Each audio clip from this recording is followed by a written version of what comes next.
क्या आपके मन में यह सवाल आया कि इसरो 14 दिन चांद पर रहने के लिए पिछले 15 सालों से मेहनत क्यों कर रहा है? क्या आपके मन में यह ख्याल आया कि इसरो और भारत को चंद्रयान 3 मिशन से क्या हासिल होगा?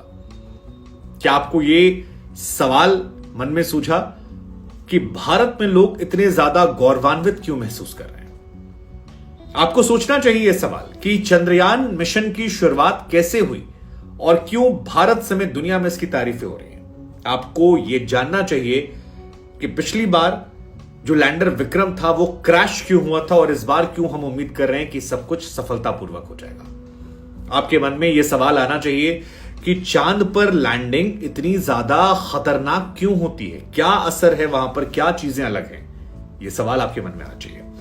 चंद्रयान 3 इतना क्यों जरूरी है यह जानना बहुत जरूरी है। लेकिन लॉन्चिंग कैसे हुई, चंद्रयान 3 जो है उस पर खर्च कितना किया गया, इस खर्च से हमें क्या मिलेगा, सॉफ्ट लैंडिंग क्या होती है, चंद्रयान 3 की सफलता के बाद भारत समेत दुनिया में क्या बदलेगा, और तो और चंद्रयान 3 पर निगरानी कैसे होगी इसके जरिए। ये कुछ बेसिक सवाल हैं जो लोगों को जानने चाहिए, समझने चाहिए। इसलिए हमें लगा कि इस खबर को बताने के साथ साथ जो आपके मन में सवाल आ रहे हैं, इन सवालों का उत्तर दें ताकि आप आसानी समझ सकें। इन सवालों का जवाब आपको दें उससे पहले आपको बता दें कि इंडियन स्पेस रिसर्च ऑर्गेनाइजेशन यानी कि इसरो की तरफ से शुक्रवार दोपहर 2:35 पर चंद्रयान 3 को लॉन्च किया गया। आंध्र प्रदेश के श्रीहरिकोटा के सतीश धवन स्पेस सेंटर से इसे एक रॉकेट के जरिए चंद्रयान को स्पेस से भेजा गया। अच्छी बात यह थी कि 16 मिनट के अंदर यह पृथ्वी की कक्षा में सफलतापूर्वक पहुंचा और इसके बाद जानकारी निकल कर आई कि 23 अगस्त को शाम 5:47 पर यह चांद पर पहुंच जाएगा। लेकिन इस खबर को जानने के पहले आपको याद करना होगा 2019 के सितंबर महीने की 7 तारीख को। यह तारीख बहुत इंपॉर्टेंट है क्योंकि रात को 1:40 थे। भारत में रात चल रही थी, अंधेरा था। भारत का लैंडर विक्रम जो है वो चंद्रमा की सतह पर लैंडिंग कर चुका था। 1 घंटे सब कुछ प्लान के मुताबिक चला। प्रधानमंत्री नजर बनाए हुए थे, टीवी अखबारों में खबर चल रही थी। बेंगलुरु के इसरो में कंट्रोल रूम में तालियों की गड़गड़ाहट सुनाई पड़ रही थी। हम सब गौरवान्वित थे, प्रधानमंत्री उत्सुक थे। लेकिन रात 2:50 पर एक खामोशी छा गई थी और तमाम जो वैज्ञानिक हमारे देश के हैं वो सैड हो गए थे। चंद्रयान 2 के वैज्ञानिकों ने 11 साल जो मेहनत की थी, धरती से चांद तक 47 दिनों का जो रास्ता था, वहां मंजिल के बेहद करीब पहुंचकर लैंडर विक्रम जो था हमारा क्रैश हो गया था। तब जो इसरो के चीफ थे के सिवन साहब, उनकी आंखों में आंसू थे।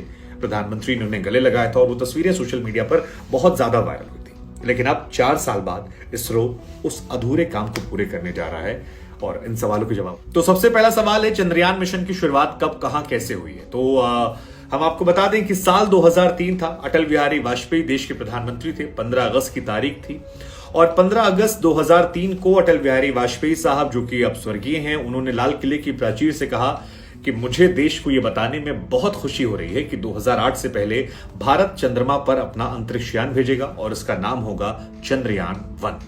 ये शुरुआत थी उस दौर में। इसके बाद साल 2008, जैसा कि अटल बिहारी वाजपेयी साहब ने कहा था, 22 अक्टूबर साल 2008 को सतीश धवन स्पेस सेंटर से चंद्रयान 1 की लॉन्चिंग हो जाती है। 8 नवंबर 2008 को ये जो स्पेसक्राफ्ट होता है ये चांद के ऑर्बिट में पहुंच जाता है और ये भारत के लिए एक बहुत गौरवपूर्ण क्षण था। इसका उद्देश्य था कि स्पेस टेक्नोलॉजी में प्रदर्शन के साथ चांद की जो भौगोलिक स्थिति है, वहां जो खनिज है, उनका पता लगाया जाए।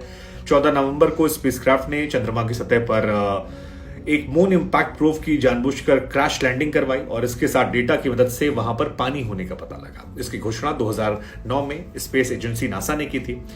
करीब 1 साल तक चंद्रमा के ऑर्बिट में चंद्रयान 1 ने 3000 चक्कर लगाए, वहां से डेटा भेजा। हालांकि 29 अगस्त 2009 को उससे हमेशा के जो संपर्क हमारा था वो टूट गया और चंद्रयान 1 यहां पर क्लोज हो गया। अब शुरुआत होने वाली थी चंद्रयान 2 की, जो और ज्यादा स्पेशल। अब चंद्रयान 1 काफी सक्सेसफुल रहा तो भारतीय वैज्ञानिकों को लगा कि यार चंद्रयान 2 में कुछ और बड़ा कदम उठाते हैं, सपने थोड़े और बड़े देखते हैं। और इसलिए इसरो की तरफ से तय किया गया कि चंद्रमा पर इस बार हम सॉफ्ट लैंडिंग करेंगे और रोवर की मदद से चांद पर जो एलिमेंट्स मौजूद हैं उनकी जानकारियां जुटाएंगे।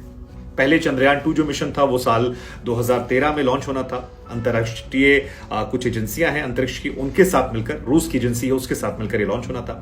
बाद में रूस इस एग्रीमेंट से बाहर हो गया तो फिर इसरो ने तय किया कि इसको किसी और के भरोसे क्यों, इसे हम अकेले ही करते हैं। अब चंद्रयान 2 जो मिशन था उसमें 3 चीजें प्रमुख तौर पर थी जो चंद्रयान 1 से अलग थी। पहली चीज क्या थी? ऑर्बिटर। ऑर्बिटर का काम था कि वो चांद के ऑर्बिट में चक्कर लगाएगा, चांद की मैपिंग करेगा, वहां से डेटा उठाएगा और तस्वीरें जो हैं वो भेजा करेगा इंडिया में। दूसरा था लैंडर। लैंडर का मेन काम था, जो क्रैश हो गया था, चांद की जमीन पर इसे सॉफ्ट लैंडिंग करना था और रोवर को वहां सुरक्षित पहुंचाना था। यही हम मात खा गए थे। रोवर क्या है? रोवर दरअसल एक 6 पहियों की गाड़ी है जिसे चांद में घूमकर वहां से कुछ सैंपल इकट्ठाना होता है और उसको डेटा जो है वो एनालिसिस के लिए भेजना होता है।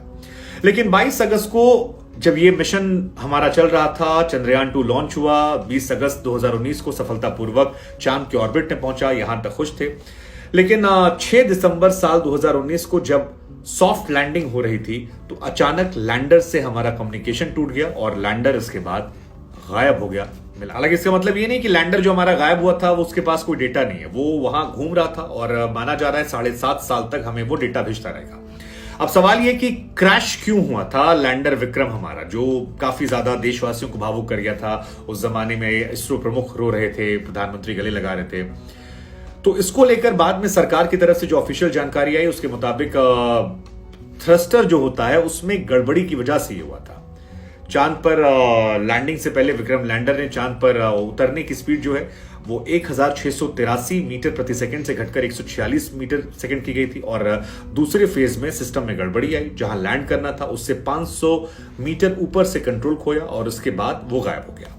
अब आपके जहन में सवाल आना चाहिए कि यार चांद पर लैंडिंग इतनी ज्यादा टफ क्यों है? तो देखिए, धरती पर जब कुछ लैंड करवाते हैं तो बड़ा इजी है क्योंकि यहां पर वायुमंडल है। छोटा सा एग्जांपल देते हैं कि अगर आप हवा से कूदते हैं ऊंचाई से और पैराशूट खोलते हैं तो आप वायुमंडल की वजह से धीरे धीरे नीचे आ जाएंगे और धरती पर आसानी से उतर जाएंगे। लेकिन जब आप चांद की बात करते हैं तो वहां कहानी थोड़ी अलग है। मसलन आप वहां पर अगर पैराशूट से ऊपर से कूदते हैं तो क्योंकि वायुमंडल वहां 0 है और अगर पैराशूट से उतरेंगे तो आप भड़ाक से नीचे गिरेंगे, इतनी तेज नीचे गिरेंगे कि आप बिखर जाएंगे। उतरने के लिए वहां पर प्रोपेलेंट जलाना पड़ता है और क्योंकि ईंधन धरती से सीमित मात्रा में वहां जाता है तो बड़ी चांसेस कम होते हैं। मंगल पर भी उतरना आसान है, चांद पर उतरना थोड़ा। दूसरी कहानी कि भाई वो मिला क्यों नहीं हमारा? तो मिला इसलिए नहीं क्योंकि धरती पर कोई एयरक्राफ्ट जो है उसे आप जीपीएस से पता कर लेते हैं, लेकिन चांद पर लोकेशन पता करने के लिए आपके पास कोई माध्यम नहीं है। वहां जीपीएस है नहीं तो ना लैंडिंग की पोजीशन का पता लगता है और ना ही जहां पर वो उतरा है वहां से डिस्टेंस का। तो ये एक वजह है। तो ऊपर से चंद्रमा का जो साउथ पोल है वो भी अजीब है, मतलब यहां सूरज जो है वो थोड़ा अलग है, लंबी लंबी परछाइयां बनती हैं और उसकी वजह से चांद पर कुछ चीजें साफ नहीं दिखती हैं। लेकिन ये चंद्रयान 2 की कहानी थी। अब आते हैं 3 में। इसरो ने ऐलान कर दिया है कि हमने लॉन्च कर दिया है, तो लॉन्च हो गया है।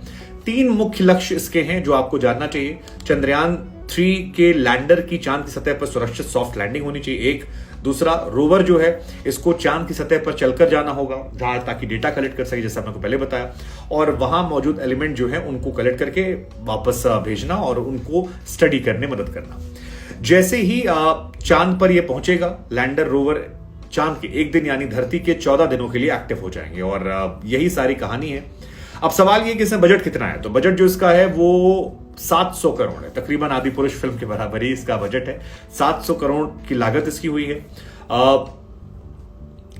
इंपॉर्टेंट क्यों है? क्योंकि चांद को लेकर वो जानकारियां हमें मिलेंगी जो अब तक हमें नहीं पता है और ये बहुत इंपॉर्टेंट है। चांद की सतह पर जो तत्व हैं उनके बारे में, रासायनिक तत्व पता लगेगा, मिट्टी के बारे में पता लगेगा, वहां पर पानी के कण, प्रकृति संसाधन जो हैं, ये तमाम चीजें जो हैं ये हमें पता लग जाएंगी और ये बहुत खास रहने वाली है। इसके अलावा दूसरी बड़ी बात यह है कि चंद्रयान 3 के जरिए भारत अपने पड़ोसी चीन को स्पेस में एक तरफा आगे नहीं बढ़ने देना चाहता। भारत चंद्रयान 3 अपने पहले ही 3 अभियान को मंजूरी दे चुका है और भारत भी दुनिया के बाकी देशों की तरह मजबूत होने वाला है जो इस मिशन को पूरा कर रहे हैं। चांद के वीरान और जो उजड़ी हुई जगह है उसमें तमाम बहुमूल्य धातुओं होने की संभावना है, जिसमें सोना, प्लेटिनियम, यूरेनियम शामिल है। तो भारत के लिए कई चीजें हैं जो वहां पर फायदेमंद रहने वाली हैं। इसके अलावा एक बात आपको और जाननी चाहिए कि चंद्रयान 3 के लैंडर को साउथ पोल पर उतारा जाएगा और साउथ पोल जो जगह है यहां पर चांद पर, क्योंकि अमेरिका, रशिया, चीन इस पर फतेह कर चुके हैं, लेकिन यहां पर इस हिस्से में नहीं पहुंचे। इस हिस्से की जानकारियां जो हैं वो बहुत नहीं आई हैं। ऐसे में चंद्रयान 1 मिशन में साउथ पोल के बर्फ के बारे में पता लगा था। साउथ पोल काफी इंटरेस्टिंग भी है। इसमें यहां पर हिस्सा जो है नॉर्थ पोल की तुलना में ज्यादा छाया रहता है। सूरज की रोशनी इस हमने को बताया बहुत कम पहुंचती है। ऐसे में -230 डिग्री सेल्सियस तापमान पहुंचता है। माना जा रहा है कि इससे पानी हो सकता है और जो भी यहाँ पर जानकारियां मिलेंगी, जियोस्पेशियल के रिकॉर्ड मिलेंगे, वो बहुत महत्वपूर्ण रहने वाले हैं और ये एक इंटरेस्टिंग पार्ट है। अब सवाल ये कि निगरानी कैसे होगी, तो बताया जा रहा है कि बेंगलुरु। तो अब आपके कुछ महत्वपूर्ण सवालों के जवाब। पहला सवाल, चंद्रयान 3 पर निगरानी कैसे होगी, तो आपको बता दें कि ये इसरो के telemetry tracking command network station से चंद्रयान 3 के हर मूवमेंट पर नजर रखी जाएगी। दूसरा, इतना इंपॉर्टेंट क्यों है? इंपॉर्टेंट इसलिए क्योंकि साउथ पोल के बारे में जानकारियां बहुत कम है। धरती के एकमात्र प्राकृतिक उपग्रह चांद जो है उसके बारे में जानकारियां और बढ़ेंगी, और न केवल चांद के बारे में बल्कि जो बाकी भी प्लैनेट्स हैं, ग्रह हैं, अंतरिक्ष है, उसके बारे में हम ज्यादा दुनिया के मुकाबले जान पाएंगे। तो ये इंपॉर्टेंट है। ये कुछ इंपॉर्टेंट पार्ट्स है। अब लैंड कब करेगा, तो 23 या 24 अगस्त को शाम को कहा जा रहा है कि 5:30 बजे के आसपास से लैंड करेगा। हालांकि ये भी कहा जा रहा है कुछ फैक्टर्स हैं जिसमें बदलाव हो सकता है। सॉफ्ट लैंडिंग होगी। सवाल आएगा कि सॉफ्ट लैंडिंग क्या होती है।